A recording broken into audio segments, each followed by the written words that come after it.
Alright, so hi guys, and welcome back to my talk series slash rant series. These are kind of like special videos that I do and to commemorate something on my channel. This one will be to commemorate 50 subscribers, even though I know I'm at 55 right now. And I'm going to be doing another one to commemorate 100 videos, even though I'm at 110 right now.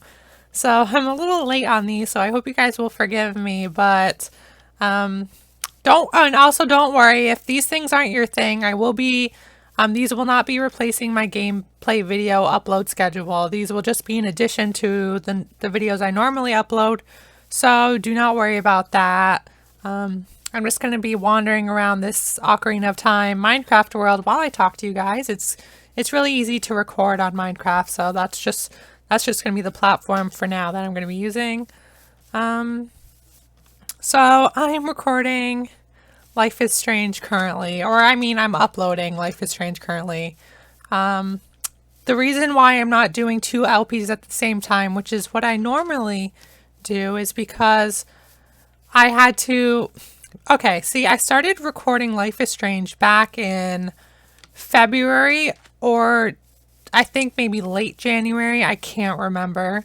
All I know is that I was really invested into my Minecraft Ocarina of Time exploration series and A Machine for Pigs, that I was focusing on uploading those, and I just kind of held off on uploading Life is Strange for a while until I just decided to kind of like keep it in my storage files for a while. But so episode 4 was announced a while ago, and then I was like, oh crap, I really need to start pumping these out. So that's when I started uploading those, and I thought I could do it in time and still upload Threads of Fate at the same time and have it all ready for episode 4. But it turns out I was even uploading every single day. I didn't realize how many videos it would actually be, and I should have done the math, but I was 2 weeks... I don't know, I think it's been 3 weeks after episode 4 launched that I'm even starting to pump out those videos. So episode 4's videos are almost completely done on my channel, like 3 weeks after the episode is out and everybody else has already done it. So I was not on time with that, unfortunately, but I will be on time for the last episode. I will have those out as soon as the episode is available. So I will finally be on time with the game, and I will not be way behind everybody else, like I always usually am. So let's talk about Life is Strange for a while. I am so shocked by the ending of that. I mean, I am and I am not, because I kind of suspected Mr. Jefferson. I suspected Mr. Jefferson since the very start of episode 4. And the reason why I suspected Mr. Jefferson then, and before he's even brought up again in episode 4, is because Rachel Amber was still missing even in the alternate timeline, which made me then think that, wow, everything has changed in this timeline, yet she's still missing. So what's the same about this timeline? What haven't we been shown that could be the cause of her disappearance, apart from the fact that she's her own person, and if she's going to do something anyway without influence from another character, then she's going to do it, obviously, yes. But what haven't we been shown in this episode that hasn't been shown to have changed, influence that character? And I was like, well, we haven't been shown Mr. Jefferson. He's the one character that was not shown in the alternate timeline. And we know he drives an SUV because in episode 2, it shows him driving away in an SUV, I believe. Was it an SUV? Okay, I could be totally wrong here, but I think he's the one who cut Chloe off in the alternate reality. So he's the reason why she's in her wheelchair or whatever. So I kind of thought that maybe that was kind of maybe suspicious a little bit, but I thought it was him based on the fact that he wasn't shown in the alternate reality. Whatever. Okay, so that's done. We did Chloe's request of putting her to sleep, In real life, obviously, I would never comply to that. Obviously, you should never do that. You should, I mean, I mean, I guess I can't tell you ethically whether that's okay, but I don't believe it's ethically okay to be the one to end somebody else's life, even if they're begging for it. I mean, that's something I just don't, I mean, it should obviously be discussed with doctors first and other things. And yeah, so that's my feelings on that. What else? Finding Rachel Amber. Oh my God. I've cried in that game a lot, as you guys have known. I've cried at least 2 times, I believe, since before that scene happened. But when that happened, I fucking lost it. I was crying, I was screaming, I was upset, and I thought the episode was going to end there, so I was just like ready to stop recording, and then it just kept continuing. I was like, oh fucking shit. And then, as you guys know, after that, I was like, you know what, fuck it, we're going to shoot Nathan, because that's, I already made that declaration because we couldn't save Kate. Also, we couldn't save her either. So, obviously, I was with Chloe then, and I was like, let's fucking end this. And then it turns out to be Mr. Jefferson.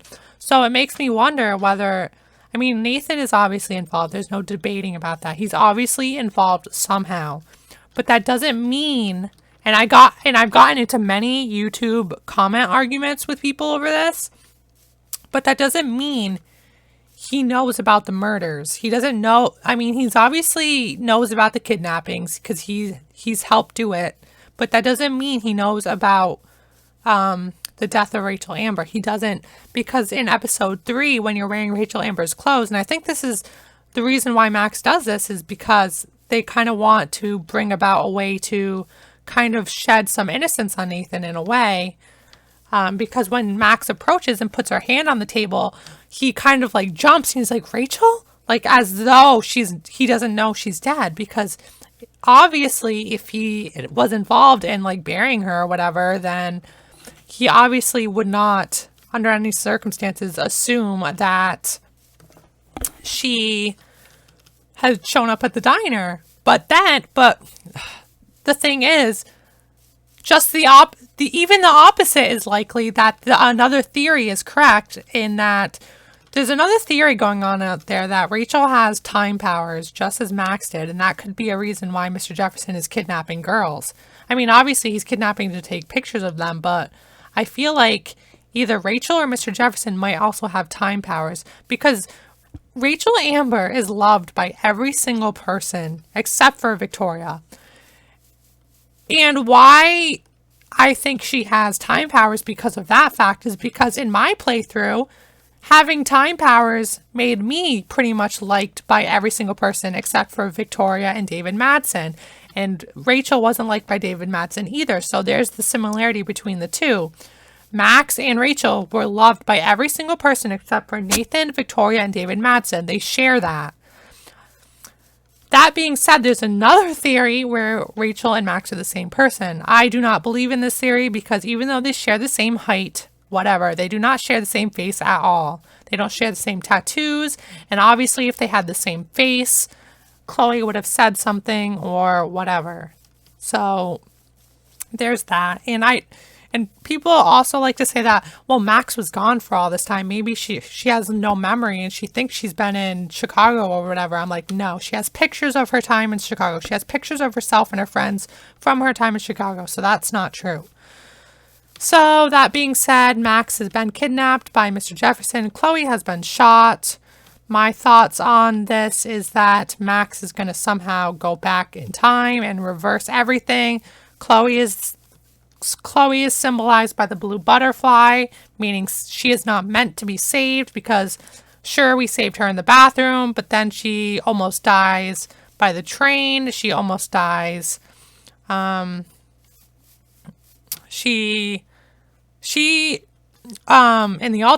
an alternate reality, she dies by a sickness, and then she dies by Mr. Jefferson. And who knows, she could have died by Frank when we went to go get his client list. So the universe, obviously, Chloe's not meant to live. So that's my belief. Max is going to go back in time and stop herself from saving Chloe in the bathroom. That is my belief on the end of Life is Strange. That's what I believe is going to happen. So that's pretty much my thoughts on Life is Strange. What a ride. I love this game so much. I'm so invested in this game. And another thing is, this will prove how invested I am into this game. I actually went online and ordered myself a Polaroid camera. I actually did that for like $34 on Amazon. I mean, like, if you buy one from like a store, you're obviously going to pay around $200, but I bought mine on Amazon for about $34. The film is really expensive though, about $24 per 10 photos, which is really expensive. I barely get any hours at my job right now, so that's kind of like a luxurious thing that I did. That's how in love with this game I am. What else can I talk about? Threads of Fate. I will be returning to Threads of Fate. I don't know if I've said this already, but I will be returning to that about tomorrow. I'll start recording that again because I have all the videos done on Life is Strange episode 4. So those should be finished up being uploaded the day after tomorrow. All the videos will be out on that.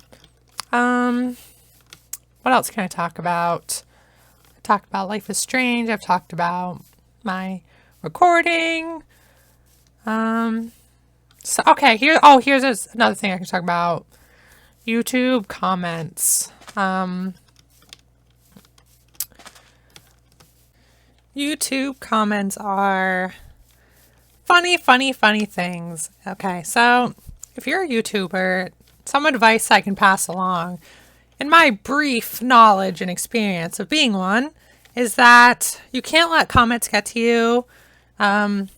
If somebody says something offensive on a YouTube video that you're watching, or on, God forbid, one of your videos, you can either remove the comment, report them, or just don't respond. If it's an offensive comment on a random video and it's really offensive, just report them. Don't respond to them because they obviously want the attention. And I think a famous person once said that you're never going to change somebody else's mind over the internet, especially in the comment section. It's just not going to happen. I mean, obviously, videos and, it is possible to change people's mind over the internet, but if they're being offensive in the comment section, the odds of you changing their mind is very slim, and it's just not worth the effort because they want the attention and you're giving it to them. So as a YouTuber, so that's pretty much if you see a random comment that really upsets you, because I know I have recently seen many comments like that, especially on videos pertaining to Caitlyn Jenner and stuff like that, because those videos are all over YouTube right now. She's really amazing, I think, and people can be very cruel when I feel like the philosophy everybody in this world should have is if you have nothing nice to say, just keep it to yourself. Why put your offensive comment out there? I mean, I know it's your opinion and you have the right to share your opinion with others, but if your opinion is offensive and infringes on, the character of somebody else and is, overall nasty and, rude, then keep it to yourself because it has no value. It has no merit. You shouldn't be sharing it if it's offensive and it's just going to hurt people. Keep it to yourself. But that's usually the people who feel really feel it necessary to share their opinions, is the people who don't have nice opinions and nice things to say. So yeah, there's that. If somebody posts something offensive on your channel, just delete it, block them, don't interact with them at all. That's my advice to it. And don't let them ever make you stop posting videos. Don't ever let them dictate what you do on your channel. It's your channel. The odds are that they don't even post videos. They don't create any content. They don't do anything like that. They're just trying to, ruin somebody else's success and fun and, whatever. That's usually what they go around doing, and you know, you'll regret it later if God, and because this happens to people, you know, especially new YouTubers. You know, it's like if can you imagine if the first comment you ever got was, you know, you suck, you know, you sound like, because I remember I got a really, really mean comment before on one of my amnesia videos that said I sounded like, I don't even remember the comment because that's how irrelevant and quickly it passed through my mind. You know, but you know what? It didn't make me feel like, yeah, I'm going to stop uploading videos. No, it didn't. It made me even upload more even because, you know, they're not going to dictate what I do. And, you know, I mean, I'm an adult, believe it or not. I am done high school. I'm done all that. And I'm pretty much gone through the whole bullying thing. So if you're young and you are maybe still going through the bullying thing, please know, and sincerely, like you know, I didn't even get bullied lately in high school. This will be a whole nother video that I upload, but I did not face light bullying. I had like very heavy bullying through high school. And I'm an adult now, and I couldn't care less what anyone thinks of me now. Like, once you get to a certain age and you're past your teenage years and you're into your adulthood, trust me, you will stop caring. Even if you don't even make an effort to stop caring and you really care what people think, you will stop caring. Trust me, you really will. Everybody does. Like, by the time you're in college, by the time you're done with high school, you will stop caring what everybody thinks. Especially online. You will literally give zero shits what anyone thinks. So please take that advice from me in terms of especially online bullying, that you will stop caring. It will not matter to you at all. These people are irrelevant. They have no hold in your life. You know, their opinion means nothing to anyone, and I mean to everyone. So yeah, if you ever see an offensive comment, don't let it linger in your mind. Just be done with it. Be like, wow, this person obviously has no life. You know, they probably have no friends because they're a nasty person, and nasty people write nasty things, and nasty people only either have nasty friends or they have no friends. And that's, you know, nice people have friends, and I'm a very nice person, and I don't respond to that. I mean, oh God, I should take that back because this is another thing I can talk about. Oh my God, I got banned from League of Legends. I guess I'm one of those toxic League players, but I'm not toxic for the sake of being toxic. I'm one of those people who are always toxic in retaliation because I don't know what it is about League of Legends, but I really throw my I don't care out. I'm going to sound so hypocritical in this, but it's only League of Legends, I swear. I throw my mentality out the door when I'm playing that game. I don't know what it is. It just makes the people on there are just so horrible, and the game just makes you, I don't know what it is. I really don't, but something about playing it really just makes you, it's so easy to rage. And you guys know how emotionally out there I am, like when I play video games. Like, I'm not afraid to cry, scream, yell, say anything, you know, cry, whatever, laugh. I'll do it all. Like, I'm not reserved when I commentate or whatever. But something about League of Legends just makes me throw all that at the door. And you know, if somebody's toxic to me, I'll be toxic right back. And I got banned for 2 weeks for making fun of a support that I got, because I main support, and I also main with the champion that this person was playing, and her name was so ridiculous and she was just so bad that I couldn't help but make like wisecracks here and there. And because they were a pre-mades, and it's always the pre-mades. There's something about pre-mades that they're either all good or they're all so bad, so toxic, and so troll that, you know, it makes you rethink ever playing the game again. There's something about duo queues and pre-mades, and that's why it's, you know, the reason why all duo queues and pre-mades are toxic is because that's the only way they can not get banned is they travel in packs. So that way, if somebody says something, they can just team up on that person with their buddy, so you can't retaliate. And I think that's what frustrates me, is because there's no way of retaliating. There's no way of just like dealing with them. I mean, I guess I can mute them, but I mean, who does that really? Who really mutes people these days? But that's just the thing, because like on YouTube, I can just block them, or in real life, I could just be like, I don't care, bye, and, you know, be done with the person. But like when you're in a game and you rely on them for the success of the game, it's a very frustrating situation that the games can put you in. And I don't think I'm going to be playing League for a while. I need to take a break from that game. I mean, it's kind of repetitive, and I'm playing Final Fantasy Online now, A Realm Reborn, so I'm playing that in my spare time in place of League, and it's a lot more fun. I'm less stressed, definitely, so that's what I have to say on that. Thank you guys so much. Don't forget to comment, like, subscribe, share, favorite, whatever you guys want to do. I hope you guys liked this video, and I hope you guys enjoyed the rest of my series, I guess. I don't really count this as a series, to be honest, but you know, it does have a playlist. I did make a playlist dedicated to these types of videos, so I hope you guys enjoy them as much as I do making them. Bye, everybody.